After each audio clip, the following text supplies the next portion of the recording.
So kita akan ke next destination, iaitu Kapas Biru Waterfall. So let's go.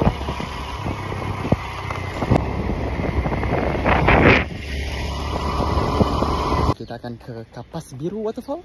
So let's see panorama. Yang penting jangan lupa bahagia. Selamat datang panorama Kapas Biru. Let's see.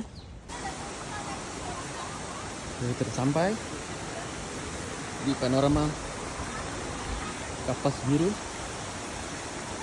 Kapas hitam pun ada, kapas putih pun ada.